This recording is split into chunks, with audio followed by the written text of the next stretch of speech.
So the memo will be released next week po. Oh, next week. Oh. But the release of Hopefully by Wednesday, hopefully. Inaasahang ilalabas na ng Office of the Ombudsman ang memorandum na mag-aatas na pupwede nang makita ang Statement of Assets, Liabilities and Net Worth o SALN ng mga opisyal ng gobyerno. Ito ang siniguro ng bagong talagang ombudsman na si Jesus Crispin Boying Remulla sa kanyang unang araw sa pwesto. Sa panahon ni former Ombudsman Samuel Martires na kanyang pinalitan, hinigpitan ang akses ng publiko sa SALN at dapat ay may pahintulot muna ng may-ari bago makakuha ng kopya nito. Ayon kay Remulla, inaayos pa nila ang guidelines sa pagre-request ng SALN, ngunit isang bagay ang tiyak na kondisyon dito. Kailangang magpasa ng undertaking o formal na pangako ang nagre-request na hindi magagamit ang mga nakuhang impormasyon sa masamang gawain. May limitasyon rin sa mga ilalabas na dokumento alinsunod sa Data Privacy Act at maging sa national security. Ngunit bukas siya sa posibilidad na ilabas sa mga SALN mula pa noong nakaraang 10 taon, maging ng mga pinakamatataas na opisyal ng gobyerno para sa interes ng publiko. We talk about transparency. Let's go all the way. Let's go all the way. Just to be very specific, Oh. sir, ex-President Duterte's SALN you're willing to divulge, Lahat yan. Pati kami. Kasama kami dyan. and PBBM? Oh, kasama kami dyan. Kasama kami lahat dyan.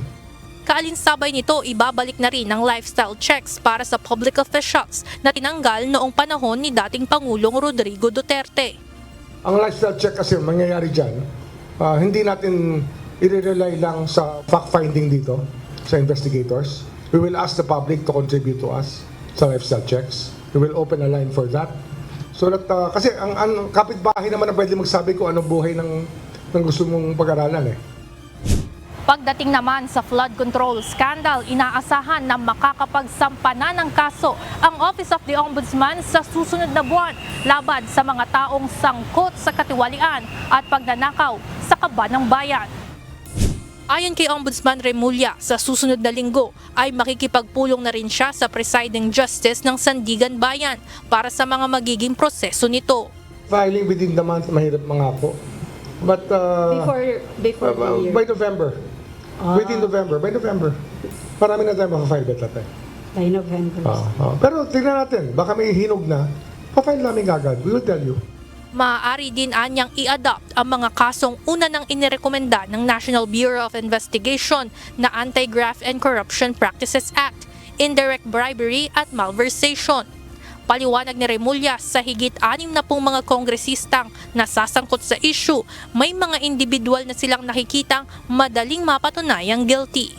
Well, the 67, after studying the list, ang low-lying fruit doon na madali i-prove will be 12 to 15, I think.